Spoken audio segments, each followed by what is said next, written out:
Hey there, coders. So I just finished a 5-day marathon with, I'll say, average sixth, seventh grade, somewhere in there, students. Today, parents came, could be there the whole day even. They're not day classes, they're 2.25 hours. So, as I explained to the parents, the way the curriculum is thought through is it's easier to start with a block-based language, and in this namespace, the word block literally means like a jigsaw puzzle piece. That's what we mean by block in this namespace. Now here, you assemble your program with pieces, and it'll convert it to some other language like Lua over on the right. So you can compare languages this way. You get the sense of a template made out of puzzle pieces, and voila, different languages on the right. Very cool. I just went through that in passing. I was just trying to, since there were parents in the room, do a lot more to add some context. In terms of what we actually looked at, I'm not sure if I'm even still logged in here, so we'll find out in a second if I can run this. So I was telling them, yeah, it's got a problem with that. What I need to do is oh, wait a minute, something appeared. Okay, my slides. What I'm showing these folk is the code for doing any slideshow. Like you just want to have some slides. So when I click, I go to the next slide. And, I give a source for this somewhere, but my whole emphasis was you may want to just gut this in terms of what it's about and just use it as a template. Put in your own captions, put in your own imported images, because these are just being pulled in off the web every time. I don't store these anywhere. There's no place in the cloud where the student copy exists. We're just pulling it in from it's the original, whatever we want to call it. Click again. So those are just 3 slides about electrical grid plans. I don't know how out of date or what. And then it cycles back.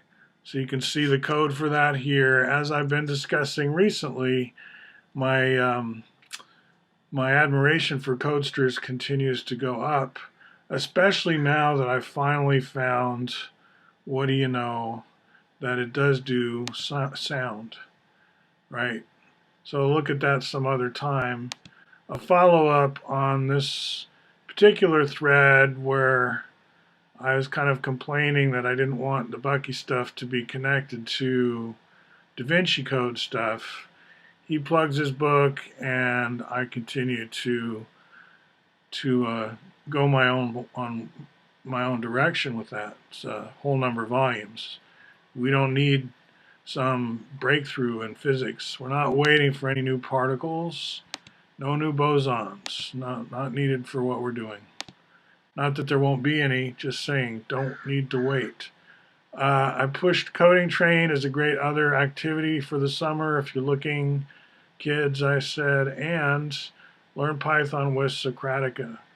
I told the story of Ada Byron, Countess Lovelace, and I also showed them Zoltar in a bubble. That's my guy with a head. I'm just going to get up and get it. You'll see what I'm talking about here.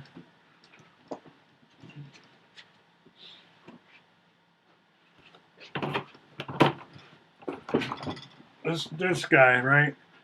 I gave students the story of the Turk and the parents who were there. The Turk, as you know, was an illusion. It was a magic trick. One of those things where you think there's no room for a person in this picture, like no midget that knows how to play chess for sure. But there was a midget who knew how to play chess.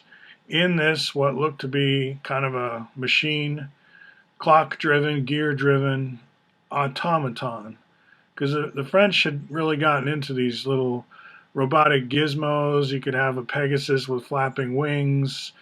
The ability to build sort of on the clockworks idea and create cute automatons had already been developed. So there was some sense, like we have now, of AI.